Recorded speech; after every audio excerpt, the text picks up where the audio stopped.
வேற வழியே கிடையாது. ஒரு படிச்சிட்டோம்னா அந்த கவர்மெண்டோட எக்ஸாம்ஸை கிளியர் பண்ணி நம்ம வந்து ஏதாவது ஒரு பொசிஷன்ல போனா தான் நம்ம வந்து குடும்பம் வந்து உயரும்ன்ற அந்த ஆப்பர்ச்சுனிட்டி அங்க இருக்கு. அதுக்கப்புறம் நம்மளோட இதுல பாத்தீங்கன்னா உங்களோட role as a parent, as a ஃபாதரோ, அஸ் அ மதரோ ரொம்ப ரொம்ப இம்பார்ட்டன்ட். அண்ட் நல்ல விஷயங்கள்ல உங்க பசங்களை இன்வால்வ் பண்றது.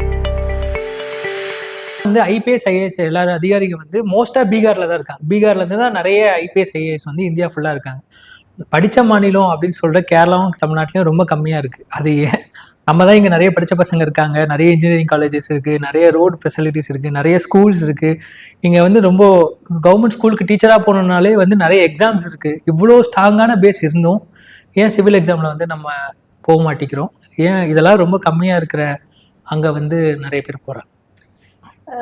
இதுக்கான விஷயம் என்னன்னா, இப்ப நம்ம வந்து என்ஜினியரிங்ல இருக்கோம். ஸோ ஒரு என்ஜினியருக்கோட விஷன் என்னவா இருக்கும், அவங்களோட கோர்ல என்ன இருக்கு, அவங்க வந்து இசிஇ படிச்சிருக்காங்கன்னா அந்த ஃபீல்ட்ல போகணும், இல்லை எலக்ட்ரானிக்ஸ்னா அந்த ஃபீல்ட்ல போகணும். இப்போ மெக்ட்ரானிக்ஸ்னு ஒன்று இருக்கு, ஃபியூச்சர்ல குவாண்டம் இன்ஜினியரிங் வரப்போகுது, ஆல்ரெடி இருக்கு. ஸோ இந்த மாதிரி வந்து ஒரு கோருக்கு போனவங்க வந்து Vaidya going to think about ஒரு ஐஏஎஸ் ஆகணும், ஐபிஎஸ் ஆகணும்ட்டு.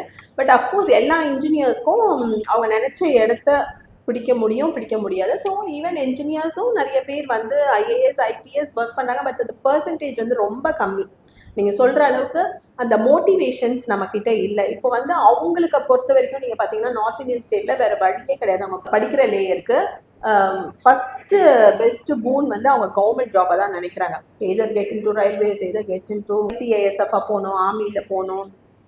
அவங்களுக்கு அதுதான் வேற வழியே கிடையாது. ஒரு படிச்சிட்டோம்னா அந்த கவர்மெண்டோட எக்ஸாம்ஸை கிளியர் பண்ணி நம்ம வந்து ஏதாவது ஒரு பொசிஷன்ல போனா தான் நம்ம வந்து குடும்பம் வந்து உயரும்ன்ற அந்த ஆப்பர்ச்சுனிட்டி அங்கே இருக்கு. அதுக்கப்புறம் நம்மளோட இதில் பார்த்தீங்கன்னா நம்ம ஐடி கம்பெனிஸாக இருக்கட்டும், ஆட்டோமொபைல் இண்டஸ்ட்ரியாக இருக்கட்டும், மோஸ்ட்லி சவுத் இந்தியாவில் இருக்குது. ஸோ ஆல்ரெடி இதெல்லாம் ஃப்ளரிஷிங்காக இருக்கிறதும் ஒன் ஆஃப் த ரீசனாக நம்ம சொல்லலாம். பட் கொஞ்சம் மோட்டிவேஷன்ஸ் இந்த for the children to get in to IAS IPS அப்படின்றது கொஞ்சம் கம்மியாக இருக்குது. பேரண்ட்ஸ்கிட்டையும் அது குறைவாக தான் இருக்குது. அண்ட் ஆல்சோ எஜுகேஷன் சிஸ்டம்ஸும் அது ரொம்ப இம்பார்ட் பண்ணல. பட் இன் ஃபியூச்சரில் வி ஆல்சோ ஷுட் டூ அப்படிங்கிறது தான். And more girl children should try for it. இந்த ஜென்ரேஷன் பசங்க வந்து ரொம்ப லேசியாக இருக்காங்க. அவங்களுக்கு வந்து ஃப்யூச்சரை பற்றி எந்த கவலையும் இல்லாமல் இப்போதைக்கு ரேப்பிட்டை ஓட்டினா காசு வரும், இப்போ இன்ஜினியரிங் படித்தா கூட ரேப்பிட்டை ஓட்டினா காசு வரும் அப்படின்னு சொல்லி இப்போ இருக்கிறத மட்டுமே பார்க்குறாங்களே தவிர அவங்களோட ஃப்யூச்சரை பற்றி யோசிக்கவே மாட்டேங்கிறாங்களே. அதை பற்றி உங்கள் கருத்து என்ன? இப்போ வந்து ஃபார் எக்ஸாம்பிள் நம்ம வந்து மெக்கானிக்கல் இன்ஜினியரிங்னு வச்சுக்கோங்களேன். ஸோ இந்த மெக்கானிக்கல் இன்ஜினியரிங்னு ஒரு கோர் இருக்குது. அந்த கோரில் வந்து அவங்களுக்கு ஜாப் கிடைக்குமானா லிமிட்டட் ஆப்பர்ச்சுனிட்டிஸ். பட் லாங் ரன்னுக்கு அவங்க வந்து கொஞ்சம் அவங்கள எக்ஸ்பீரியன்ஸ் பண்ணிக்கணும், ஃபேக்ட்ரிஸ் போகணும், இன்டர்ன்ஷிப்ஸ் பண்ணணும், எக்ஸ்பீரியன்ஸ் பண்ணிக்கணும். இது மாதிரி அதுக்கப்புறம் தான் they will get into better ஜாப்ன்ற சுச்சுவேஷன்ஸ். எப்பயுமே ஒரு க்ரீமி லேயர் ஆஃப் பிளேஸ்மெண்ட் வந்து அவங்க marks and interview based placements கிடைக்கும். மித்த இருக்கவங்களுக்கு தே ஹேவ் டு வெயிட்னு வச்சுக்கோங்களேன், இந்த ஆப்பர்ச்சுனிட்டிஸ் ஓப்பன் அப் ஆகணும்ன்ட்டு. பட் நிறைய கம்பெனிஸ் வந்து இன்டர்ன்ஷிப்ஸ்ன்னு சொல்லிட்டு ப்ரொவைட் பண்ணுவாங்க, அண்ட் வித் ஸ்டைஃபண்ட் கூட ப்ரொவைட் பண்ணுவாங்க. பட் அது பார்த்தீங்கன்னா it will range from 5,000 to 10,000. பட் இந்த பசங்களோட இது வந்து என்னன்னா, இந்த 5,000 10,000க்கு நான் வந்து இப்போதைக்கு இன்டர்ன்ஷிப் இந்த பீரியட் பண்ணுறதை விட இப்போ நான் வந்து இதெல்லாம் பண்ணேன்னா பர் டே எனக்கு வந்து 222 எவ்வளோ ஒரு 60லேருந்து கூட சம் ஏர்ன் பண்ணுறாங்கன்னு பேசுகிறாங்க. 30லேருந்து 40 50 டிபெண்ட்ஸ் ஆன் அவங்களோட இது 60 வரைக்கும் கூட ஏர்ன் பண்ணுறாங்கன்னும் போது யார் வந்து அந்த கோர் வேல்யூஸோடு போயிட்டு சஸ்டெயின்டாக அந்த ஒரு இண்டஸ்ட்ரியில் போய் ஸ்டெப் பை ஸ்டெப்பாக அந்த கோரில் ஒர்க் பண்ணல அப்படிங்கிறது வந்து இண்டஸ்ட்ரி பேஸ்டு டாப் என்ஜினியர்ஸ் கூடவும் எனக்கு ஷேரிங் நடந்திருக்கு. ஸோ என்னோட அட்வைஸ் என்னென்னா, ஓகே ஃபார் த சேக் இப்போ வந்து மல்டி டாஸ்கிங் பண்ணலாம், யார் வேணால் எந்த வேலையும் பண்ணலாம். எந்த வேலையும் வந்து ஒரு கம்மியான வேலைன்னு நான் வந்து குறைச்சி மறைப்பிட முடியாது இந்த காலத்தில். அப்படி நம்ம சொல்கிறதும் நல்லா இருக்காது. ஸோ இப்போ பார்த்தீங்கன்னா ரீசெண்டாக நான் வந்து ஒரு சிங்கப்பூரில் வந்து பார்த்தேன். ஒரு 90+ இருக்கிறவர் வந்து ஹி லுக் ஸோ ஃபிட். அவர் பார்த்தீங்கன்னா ஒரு 60 வயசு பர்சன் தான் நீங்கள் சொல்வீங்க. அவர் வந்து ஒரு ஃபுட் இண்டஸ்ட்ரியில் ஒர்க் பண்ணுறாரு. கன்சிஸ்டண்ட்டாக அதே ஒரு ஹாப்பி ஃபீலிங்கோட யார் வந்தாலும் முகம் சுளிக்காம, அவர் என்னமோ ஒரு 90 இயர்ஸ் பர்சனுக்கு இருக்கிற அந்த ஸ்ட்ரெஸ்ஸோ எதுவுமே இல்லை. நார்மல் காமாக ஒரு 60-65 பீப்புள் எப்படி அன்பாக வந்து அந்த அவர் தொடர்ந்து செஞ்ச வேலையை செஞ்சுட்ருக்காரோ அந்த மாதிரி செஞ்சிட்ருக்காரு. ஸோ நம்ம எந்த ஒரு வேலையை வந்து இந்த வேலை அந்த வேலைன்னு குறைச்சியெல்லாம் மதிப்பிட முடியாது. மல்டி டாஸ்கிங் இன்னைக்கு தேவைப்படுது. சப்போஸ் ஒரு சில பேரோட ஃபேமிலிஸ் வந்து லோன்ஸில் லாக் ஆகிடுவாங்க. So he may be an engineer also. But part டைமாக இருக்கிற டைமில் அடிஷ்னல் இன்கம் தேவை. வர லோனில் இருக்க இதுவெல்லாம் வந்து ஏர்ன் பண்ணுற சேலரி எல்லாமே லோனுக்கு போயிடுது. ஸோ ஃபேமிலியை ரன் பண்ணுறதுக்கு இன்னொருத்தவங்க கிட்ட போய் கேட்கறதுக்கு பதிலாக he may do an job. அப்படி நான் குறைஞ்சி மனப்பில்லை. பட் ஆனால் இந்த கோர் ஆப்பர்ச்சுனிட்டிஸ் கிடைக்கும் போது இந்த 5,000 10,000 சஸ்டெயின்டாக நம்ம வந்து மெக்கானிக்கல் இன்ஜினியர் நம்ம இப்படி தான் ஸ்டெப் பை ஸ்டெப்பாக க்ரோ பண்ண முடியும். பட் ஒரு ஸ்டேஜுக்கு நம்மளுக்கு எக்ஸ்பீரியன்ஸ் வந்துடுச்சுன்னா you will be a demanded பர்சன்ற அந்த நாலேஜை சில பேருக்கு இருக்கும், இல்லாமல் இருக்கலாம். இதை வந்து நம்ம எப்படி பார்க்கணுன்னா, ஒரு சில பிளேசஸில் நிறைய பேர் வந்து அவங்களுக்கு கிடைக்கிற நல்ல ஆப்பர்ச்சுனிட்டியை இழக்கிறாங்கன்னு. அதுக்கு காரணம் இப்போ வர ஜென்ரேஷன் டீச்சர்ஸ் அது அப்படின்னு சொல்கிறீங்களா? அப்படி வந்து நம்ம என்ன சொல்லலாம்னா, நம்ம இந்தியா வந்து நிறைய இன்ஜினியர்ஸை ப்ரொடியூஸ் பண்ணுறதுல பெருமையாக இருக்கும். அண்ட் குறிப்பாக தமிழ்நாட்டில் வந்து I think more then 800 colleges, engineering colleges இருக்குது. ஸோ எல்லாருக்குமே அந்த ஃபீல்டு சார்ந்த வேலை தான் கிடைக்குமா அப்படி சொல்ல முடியாது. ஸோ ஈவன் இன்ஜினியரிங் முடிச்சுட்டு நீங்கள் வந்து மேனேஜ்மெண்ட் சைட் போகலாம், மார்க்கெட்டிங் போகலாம், ஹெச்ஆரில் போகலாம், ப்ரொடக்ஷனில் போகலாம். அண்ட் நிறைய இன்டர்னலாக ஒரு ஒரு ஒரு ஃபேக்ட்ரி இயங்குறதுக்கு நிறைய ஹியூமன் அண்ட் எக்ஸிக்யூட்டிவ் ஜாப்ஸ் இருக்குது. ஸோ அப்படியும் போகலாம். அதனால வந்து ஃபேக்கல்ட்டிஸை நம்ம குறை சொல்ல முடியாது. ஸோ ஆக்சுவலி வந்து நம்ம டாப் யூனிவர்சிட்டிஸ்லாம் போனீங்கன்னா அங்கே வந்து குவாலிஃபைடு ரொம்ப பிஹெச்டி அந்த லெவலில் வந்து ஒரு யூனிவர்சிட்டிஸில் இருக்கிற உங்களோட அப்ரோச்சுக்கும் வேலை கிடைக்கல அதனால நான் வந்து ஒரு ப்ரொஃபஸராக இருக்கிறேன்ற ஒரு இடத்துல வந்து கொஞ்சம் நம்மளுக்கு என்ன சொல்கிறது, அந்த ஃபுல் ஸ்கில்ஸ் நமக்கு கிடைக்காது. பட் நம்ம அந்த ஃபீல்டுக்கு போயிட்டோம்னா நம்ம கையில் நம்மளோட இது இருக்குது.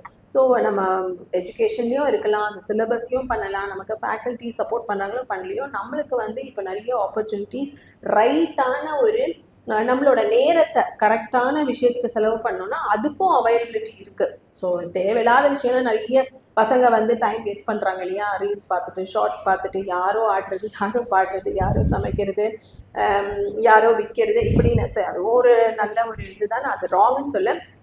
அதுக்கு நிறைய டைமை நீங்கள் ஸ்பெண்ட் பண்ணாதீங்க. கொஞ்சம் டைமுக்கு நீங்கள் அது பண்ணலாம். பட் உங்களோட கோருக்கான விஷயங்களும் ஆம்பிளாக கொட்டியிருக்கு. அந்த மாதிரி ரைட் திங்ஸில் அவங்க செலவு பண்ணாங்கன்னா நீங்கள் வந்து உங்கள் டீச்சர்ஸை குறை சொல்ல முடியாது. நீங்கள் தான் உங்கள் ஸ்கில்ஸை வளர்த்துக்கிற அளவுக்கு எம்பவர் பண்ணுற அளவுக்கு தான் நம்ம தமிழ் கல்ச்சர் வந்து சஸ்டெயினபிலிட்டி அண்ட் ரிலையபிலிட்டியை நம்மளுக்கு சொல்லி தான் வளர்த்துருக்காங்க. ஸோ அப்படி நம்ம பசங்க அந்த மோட்டிவேஷன் இல்லைன்னா அட்லீஸ்ட் நான் சொல்கிறத பார்த்தாது நம்மக்கிட்ட இந்த பொட்டென்ஷியல் இருக்குன்னு அந்த ஏரியாவை ஃபோக்கஸ் பண்ணுறேன். சார் லாஸ்ட்டு கேள்வி, இந்த இப்போ வர ஜென்ரேஷன் பசங்களுக்கு என்ன சொல்ல வருவீங்க? நான் சொல்கிறது ஜென்ரேஷன் அப்படின்னா 21 to 25 அந்த ரேஞ்சில் இருக்கிற பசங்களுக்கு என்ன சொல்ல வரீங்க? ஏன்னா 25க்கு மேலே தான் இங்கே ஒரு மெச்சூரிட்டி வரும். ஸோ இந்த டைமில் பேஸ் வந்து இந்த 21 to 25 தான். அப்படி இருக்கிறவங்களுக்கு என்ன சொல்கிறீங்க? இப்போ இருக்க காமன் யூத் அது வந்து மெயினாக தமிழ்நாட்டில் வந்து நம்ம என்னென்னா தமிழ்நாட்டோட சிறப்பை தெரிஞ்சுக்கிற அளவுக்கு பசங்க வந்து ஒரு பர்சன்டேஜ் ரொம்ப இன்ட்ரெஸ்ட் காட்டுறாங்க. அதாவது வந்து இப்போ இருக்க யூத் அவங்களெல்லாம் நம்ம பாராட்டுற நிலைமையில தான் நான் இருக்கேன். ஸோ எல்லாரையும் நம்ம குறை சொல்லணும் அப்படி இல்லை. பட் மெஜாரிட்டி ஆஃப் தெம் வந்து அவங்களுக்கு வந்து அந்த மோட்டிவேஷன், அதாவது நம்மளோட கலாச்சாரம் என்ன, நம்ம கலாச்சாரத்தில் முக்கியம் வந்து உணவு கட்டுப்பாடு இருக்குது, உடற்பயிற்சின்றது நம்மளுக்கு இருக்குது. நம்மக்கிட்ட தான் வந்து திருமூலராக இருக்கலாம், இல்லை அகத்தியராக இருக்கலாம், இவங்கெல்லாம் வந்து நம்மளுக்கு வந்து நோய் வந்தால் எப்படி இதுக்கு சொல்யூஷன்ஸ் இருக்கோ நோய் வராமல் தடுக்கிறதுக்கு 1000 வழிகளை சொல்லி கொடுத்துட்டு போயிருக்காங்க. ஸோ அதுதான் நம்ம பாரம்பரியமாக நம்ம வில்லேஜஸில் இருக்கிறவங்களும் சரி, இதுக்கு முன்னே இந்த ஜென்ரேஷன் ஆன பேரண்ட்ஸ்க்கும் அது வந்து கிடச்சிது. ஸோ அந்த பேரண்டிங்லேயும் வந்து கொஞ்சம் குறைகள் இருக்குது. ஏன்னா வந்து அவங்க வந்து கான்வென்ட்ஸில் போட்டோம், அந்த ஸ்டைலில் தான் பையன் போகணும். ஸோ நம்ம விஷயம்லாம் சொல்லணுன்றது கூட சில பேரண்ட்ஸ் தெரியாமல் வளர்க்குறது. நம்மளுக்கு இருக்கிற அந்த ஆப்பர்ச்சுனிட்டிஸ் வேறு, இப்போ இருக்க ஆப்பர்ச்சுனிட்டிஸ் வேறுன்னு சொல்லிட்டு அந்த கோரை வந்து அவங்களுக்கு ஃபேமிலிஸில் திணிக்காமல் விடுறாங்க. ஸோ அது ஒரு ரீசன். அண்ட் இப்போ வந்து என்ன ஆயிடுச்சுன்னா பேரண்ட்ஸ் வந்து மோஸ்ட்லி 2 பேரும் ஒர்க் பண்ண போகிறதுனால அந்த டைம் இருக்கிறது இல்லை.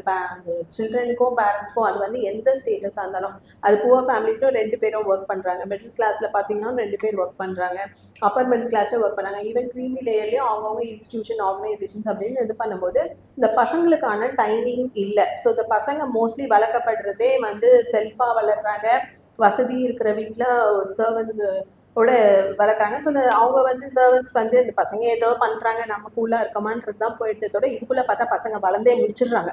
பை த டைம் நீங்கள் வந்து நிறைய விஷயம் எதெல்லாம் ஊட்டி அவங்களுக்கு வளர்க்கணுன்றதுக்குள்ள அவங்க வளர்ந்தே முடிச்சிடறாங்க. அப்போ வந்து திடீர்னு நிற்க முடியாது இல்லையா அந்த ஒரு ஸ்டேஜில். ஸோ இதுதான் வந்து இன்னைக்கு இருக்கிற ஒரு பிரச்சனை. பட் இது வந்து டோட்டலாக ஆஸ் அ சொசைட்டி ஃபேமிலிஸில் தான் கோர் இருக்குது. ஸோ பேரண்டிங் வந்து ரொம்ப ஒரு வேல்யூபிளான ரோல். நீங்கள் வந்து உங்கள் கம்பெனிக்கு ஒரு சிஇஓவாக இருங்க, இல்லை உங்களோட ஆஃபீஸ்க்கு நீங்கள் ஒரு மேனேஜராக இருங்க, இல்லை நீங்கள் ஒரு கிளர்க்காக இருங்க, இல்லை எக்ஸிக்யூட்டிவாக இருங்க, ஒரு சேல்ஸ் பர்சனாக இருங்க. அதெல்லாம் அந்த ரோலுக்கு எவ்வளோ நீங்கள் வந்து ப்ரியாரிட்டி கொடுத்து நீங்கள் ஓடுறீங்களோ, நீங்கள் உங்களோட role as a parent, as a ஃபாதரோ, ஆஸ் அ மதரோ ரொம்ப ரொம்ப இம்பார்ட்டண்ட். அண்ட் நல்ல விஷயங்களில் உங்கள் பசங்களை இன்வால்வ் பண்ணுறது. ஸோ அதனால அந்த எக்ஸ்ட்ரா கரிக்குலர் ஆக்டிவிட்டீஸ்லேயும் கொஞ்சம் பசங்களை போடலாம். அது வந்து நம்மளோட கோர் தமிழ் ஸ்போர்ட்ஸ் லைக் சிலம்பமாக இருக்கலாம். இதெல்லாம் வந்து ஒரு தன்னம்பிக்கையும் இதுவும் பண்ணுற பசங்களை பார்த்தீங்கன்னா ரொம்ப தெளிவாக இருப்பாங்க. புரியுதுங்களா? ஸோ எதுவுமே இல்லாமல் அப்படி ஒரு ஒரு என்ன சொல்கிறது, ஒரு பேரண்டல் கேரும் ஒரு சைடு இல்லை, ஏதோ ஸ்கூலுக்கு போனோம் படித்தோம், ஏதோ எனக்கு பிடிச்சதை சாப்பிட்டேன், இப்படின்னு வளரும் போது இந்த மோட்டிவேஷன்ஸோ ஒரு இதுவோ இல்லாத போது தான் இந்த யூத்தை வந்து நம்ம சொல்கிறதா இருக்குது. பட் நிறைய பேர் வந்து வி ஆர் டேக்கிங் எஃபர்ட்ஸ். இந்த சொசைட்டியில் இருக்க யூத்துக்காக நம்ம வந்து எஃபர்ட்ஸ் எடுக்கிறோம். ஸோ ஷுவராக வந்து இந்த வீடியோ பார்த்து கோர் வேல்யூஸ்க்கு இம்பார்ட்டன்ஸ் கொடுங்க. பேரண்ட்ஸ் வந்து கொஞ்சம் நீங்களும் வந்து உங்கள் சைடும் பண்ணுங்கள். பசங்களும் வந்து நீங்கள் சொல்கிறதையும் கேட்குற மாதிரி இருக்கும். நிறைய நல்ல விஷயங்களில் ஃபோக்கஸ் பண்ணுங்கள். சில டைம் உங்கள் பேரண்ட்ஸ்க்கே தெரியாது, பட் வெளியில் உங்களுக்கு நிறைய விஷயத்த நல்லது சொல்கிறதுக்கு பீப்புள் இருப்பாங்க.